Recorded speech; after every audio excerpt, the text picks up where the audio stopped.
গাছ নিয়ে বসে পড়েছি। এই গাছের অনেক পাতা মারা গিয়েছে। সত্যি কথা বলতে বেদানাটা ছাড়িয়ে আমি অনেক মজা পেয়েছি। আমি অফ ক্যামেরাতে সবগুলা পিঠা তৈরি করে নিয়েছি। এই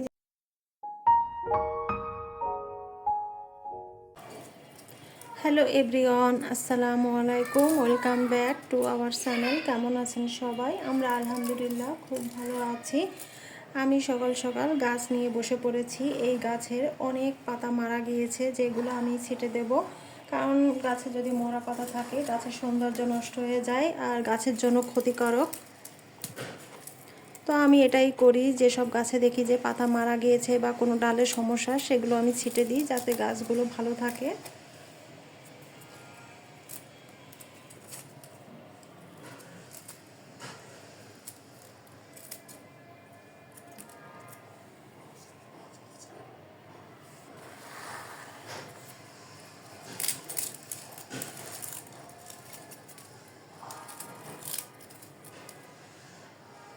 এখানে অনেকগুলো পাতা আমি অলরেডি ফেলে দিয়েছি, আর অনেক পাতা আছে যেগুলো ফেলে দেব। আসলে মরা পাতাগুলো ফেলে দেওয়াই উচিত। তো পুরো ভিডিও জুড়ে আমার সঙ্গে থাকুন আর দেখতে থাকুন আমি আজকে কি করি। আন্টিকে একটু শোনাও তো, তুমি কথা বলতে পারো? বাবা বাবা একটু শোনাও, আমি কথা বলতে পারি। শোনাবা না? বলো বলো, মাম্মি কথা বলো।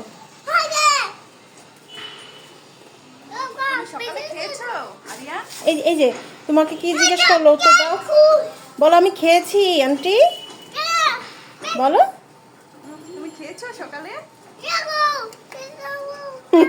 গতকাল যে আদাটা পেস্ট করেছিলাম সেটাকে এই যে আমি কিউব করে রেখেছি, ফ্রিজে রেখে দিয়েছি। এখন যে বরফের মতো হয়ে গিয়েছে, এখন আমি এটাকে এই বক্সে করে রেখে দেবো আবার ডিপ ফ্রিজে।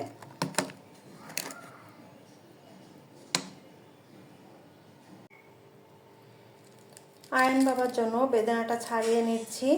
এখন কিছুটা খেতে দেবো, বাকিটা আমি বক্সে করে ফ্রিজে রেখে দেবো। বেদানাটা বেশ বড়, ও একবারে খেতে পারবে না। আর দেখতে অনেক সুন্দর বেদানাটা, একদম লাল। ভিডিওর এই পর্যায়ে আমার মিষ্টি আপু এবং ভাইয়াদের বলছি, আমার ভিডিওটিতে একটি লাইক দিয়ে দিবেন। আর যারা আমার ভিডিওতে নতুন ভিজিট করছেন চাইলে সাবস্ক্রাইব করে আমার পাশে থাকতে পারেন। আর যারা অলরেডি দুটি কাজই করেছেন তাদেরকে অসংখ্য ধন্যবাদ। সবগুলো বেদানার দানা ছাড়িয়ে নেওয়া শেষ। সত্যি কথা বলতে বেদানাটা ছাড়িয়ে আমি অনেক মজা পেয়েছি। সাধারণত দেখা যায় বেদানার ভিতরে নষ্ট থাকে, অনেকটাই নষ্ট থাকে, কিন্তু এই বেদানাটা একটুও নষ্ট না। আর বেদানার দানাগুলো দেখুন কত বড় বড়।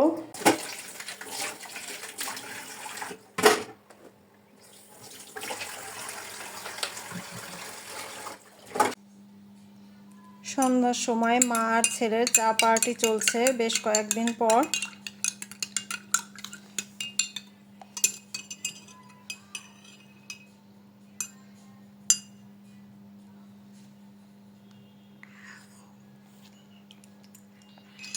শীতের সবজি পাতাকপি ভাজি করব।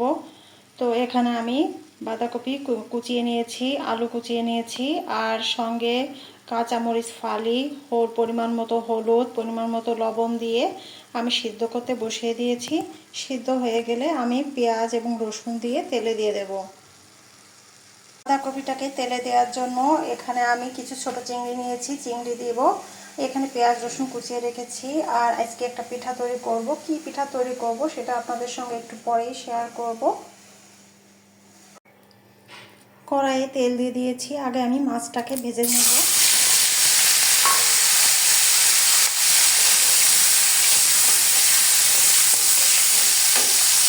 পেঁয়াজ এবং রসুনটাকে ভেজে নিয়েছি, চিংড়ি মাছটাকে আবার অ্যাড করে দেবো এর সঙ্গে।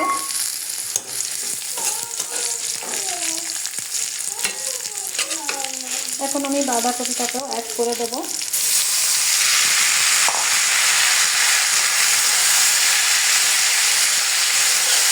সুন্দর করে মিক্স করে নেব। চিংড়ি মাছ দিয়ে বাঁধাকপি ভাজি হয়ে গেল আমার, আর এটা কিন্তু খেতে অসম্ভব মজা হয়। আজকে আমি পিঠা বানাবো, দুধ পুলি পিঠা বানাবো। তার জন্য এখানে চাউলের গুঁড়া নিয়ে নিয়েছি 1.5 কাপের মতো, নারকেল নিয়ে নিয়েছি, এখানে আমি গুড় নিয়ে নিয়েছি, খেজুরের গুড় এটা, আর 2 চামচের মতো আমি সুজি নিয়ে নিয়েছি। এখানে আমি অফ ক্যামেরাতে সুজিটাকে হালকাভাবে টেলে নিয়েছি। আমি কড়াইতে গুড় দিয়ে দিয়েছি। গুড়টা যখন মেল্ট হয়ে যাবে তখন আমি নারকেল কুড়া দিয়ে দেব।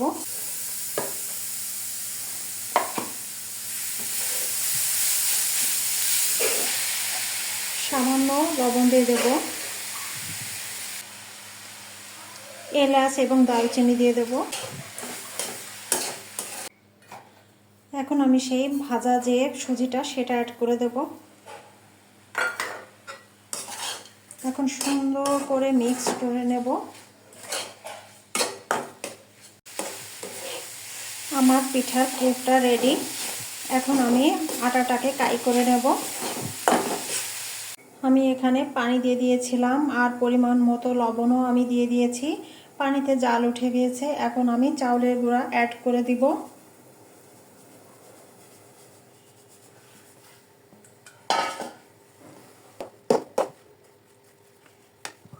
আমি অফ ক্যামেরাতে চাউলের আটাটাকে সুন্দর করে মেখে নিয়েছি। এখন আমি ঢাকনা দিয়ে ঢেকে রেখে দেব। এখন আমি এই যে পিঠাগুলো তৈরি করে নেব। ছোট ছোট বাটির মতো তৈরি করে নিয়েছি। তো এর ভিতর আমি এখন এই যে নারকেলের পুরগুলা দিয়ে দেব। আসলে পিঠা হোক রান্না হোক এক একজন এক এক রকমের রান্না বান্না করে, তো আমি যেভাবে করি আমি সেটাই দেখাচ্ছি। আর এই পিঠাগুলা ছোট ছোট করে বানালে বেশি ভালো হয়, কিন্তু আমি আজকে একটু বড় করে বানাবো, কারণ আমার বাবুকে নিয়ে আমার অনেক টাইম নিয়ে কিছু করাটা মুশকিল হয়ে যায়। তো আমি এরকম সাইজ করছি। আমি এর থেকে ছোট করে থাকি, কিন্তু এখন আমি বড় করে দিচ্ছি। যে একটা চামচের মাধ্যমে আমি এখানে সুন্দর করে ডিজাইন করে দেব, তাহলে দেখতে আরও ভালো লাগবে।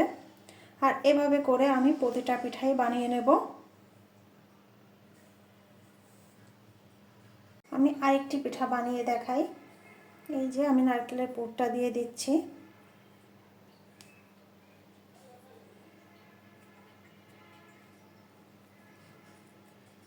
এভাবে করে চেপে দিতে হবে যাতে নারকেলের পুরটা বের না হয়ে আসে।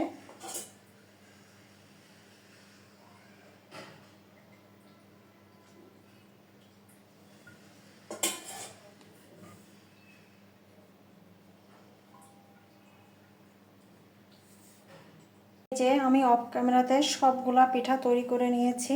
এই যে এরকম সাইজের করে তৈরি করে নিয়েছি।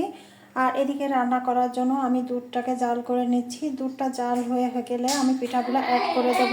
আমি দুধের মধ্যে চিনি মিক্স করে দিয়েছি, আর কালারটা যাতে সুন্দর আসে তার জন্য আমি সামান্য খেজুরের গুড় মিক্সড করে দেব। তাহলে দেখতে সুন্দর লাগবে, আর দেখতে সুন্দর লাগলে কিন্তু খেতেও ইচ্ছা করে। আর আমি দুধের মধ্যে দারুচিনি এলাচ অ্যাড করে দিয়েছি। এখন আমি জাল ওঠা পর্যন্ত অপেক্ষা করব, তারপর পিঠাগুলো ছেড়ে দেব। দুধটা জাল হয়ে গেছে, এখন আমি পিঠাগুলো অ্যাড করে দেব। আর পিঠাগুলো দেওয়ার পর পিঠাগুলো কিন্তু খুব একটা নাড়া দেওয়া যাবে না, তাহলে পিঠাগুলো ভেঙে যেতে পারে। খুব আলতোভাবে পিঠাটাকে রান্না করে নিতে হবে। আর এই পিঠাটা রান্না করতে কিন্তু খুব বেশি সময় লাগে না, সর্বোচ্চ গেলে 10 মিনিট লাগবে এই পিঠাটা রান্না করতে। আর আমি এবং আপনাদের ভাইয়া এই পিঠাটা খুব বেশি পছন্দ করি। তো এটা আমি রান্না করে নেব। 10 থেকে 15 মিনিটের মধ্যে রান্না হয়ে যাবে। আর রান্না হওয়ার পরে অবশ্যই আপনাদের সঙ্গে শেয়ার করব এর ফাইনাল লুকটা। এটাই ছিল আমার পিঠার ফাইনাল লুক। কেমন হয়েছে অবশ্যই আমাকে কমেন্ট করে জানাবেন।